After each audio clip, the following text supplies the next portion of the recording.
asked me to describe Llewellyn,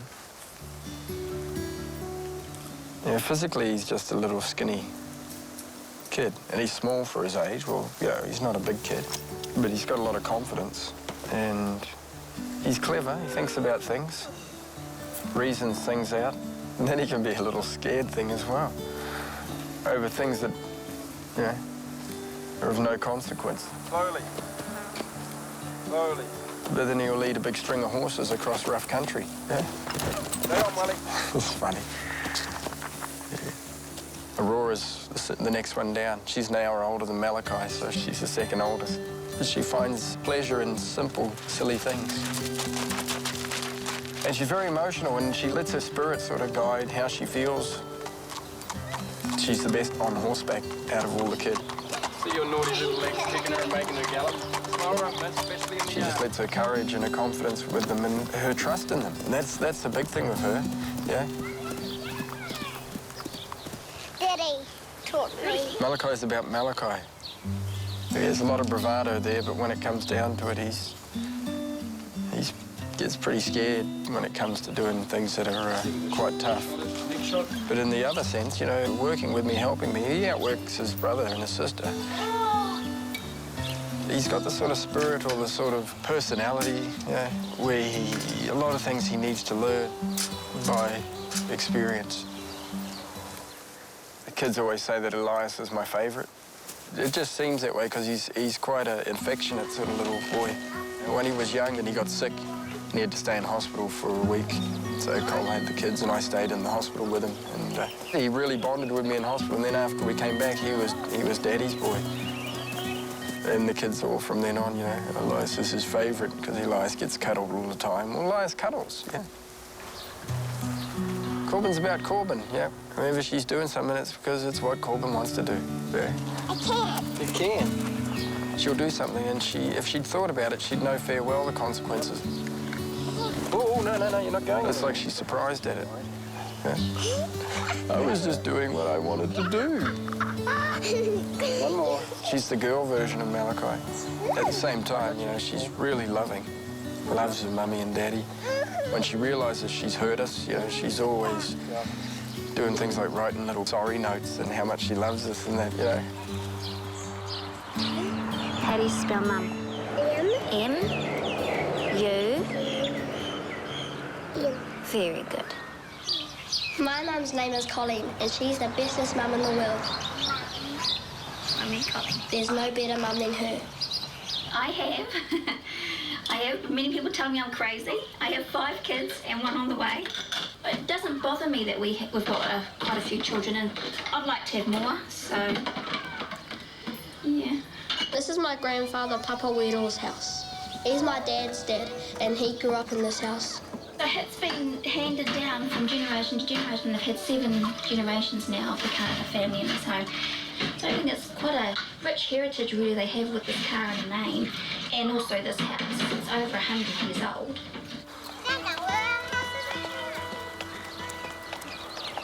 We've got the cemetery, which a lot of people think is quite spooky, just a house away from us. And that's where all the Karenas are buried. Yeah, all of them were relatives, all the Karenas. We had heaps of them. People from the Maori battalion and heaps of family, heaps of people lived there. It's over 100 years old.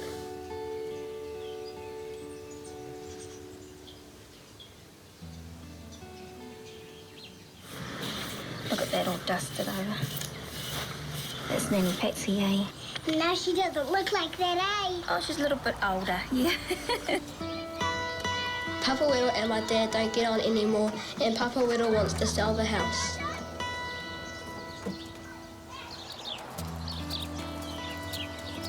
Come in. Today's kind of special because Mum and Dad are going to buy the house. They're taking my new baby sister Salem with them.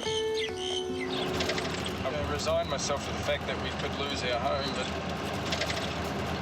life goes on. We'll get over this. We live quite a blessed life. If we lose it. If not, it'll be even more blessed. But But someone else had already bought the house, so Mum and Dad didn't even get to bid. This is my home.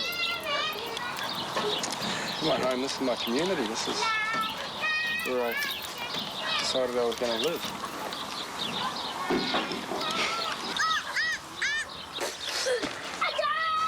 Working on options now, such as just living like gypsies, sell our truck and ride around on horses and just live on the side of the roads. That's not where I'd like to be, but I've got lots of family, but if I move with my family, we've got to sell all our horses, which is the saddest out of all of it. Yeah. I'm going for a swim. Forget our worries for an hour or so, swim in the river, take the kids for a ride.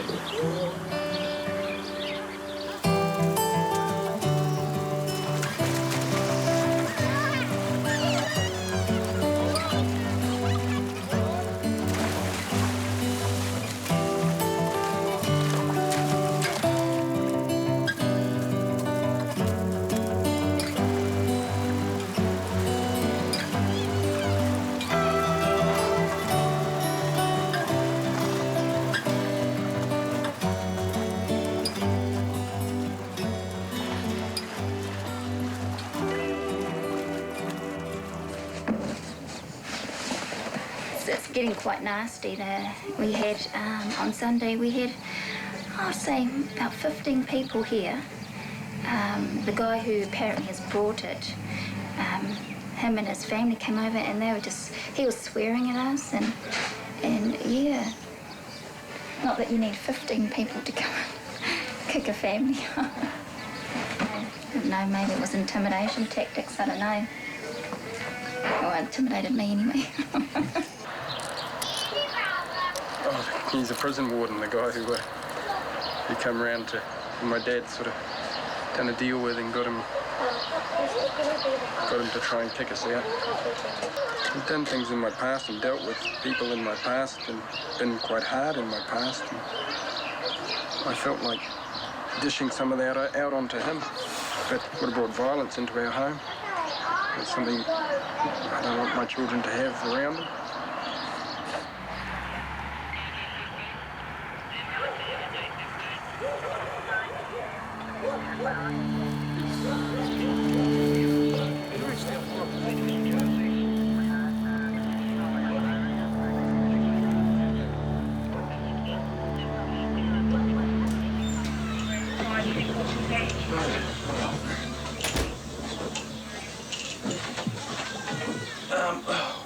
Well, I think it's the best course of action. He's willing to go away today, let things cool down, which is good, because we don't want any further aggravation. Hello. I mean, you're still happy to move out, which is which is good for him. We're going, but I'm not going to be bullied into paying rent. Yeah, no. Those two big fellas come here, they drag me out the window. That's extortion. As soon as I go out there today and I said to them, look, I've talked to the second time. They turned up and had put some stuff at the backyard. And I don't know, I think Peter just came in and locked the door. And they were yelling. I was getting angry. I was getting scared. You can do Mommy, I'm drawing you as a mermaid. Your dad's gonna be a boy mermaid.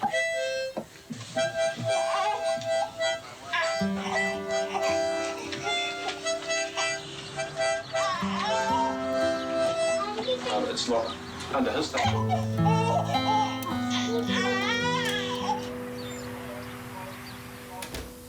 Thanks for your help, I appreciate it.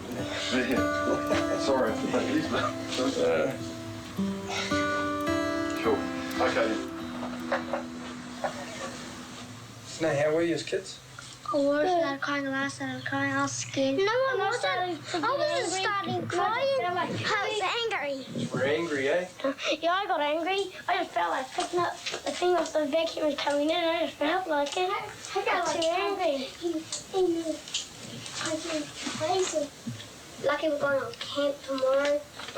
Mum, let's get all our stuff ready tonight and we're just going to leave this place, mess it all up.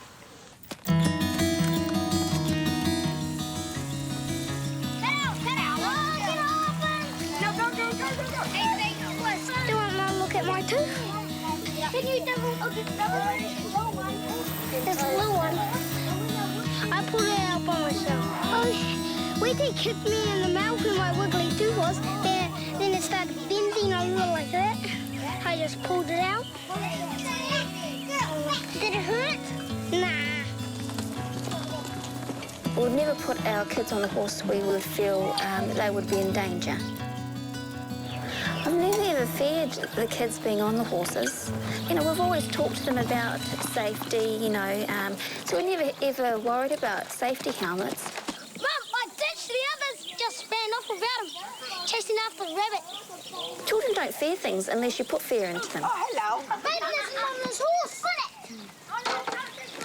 Run it!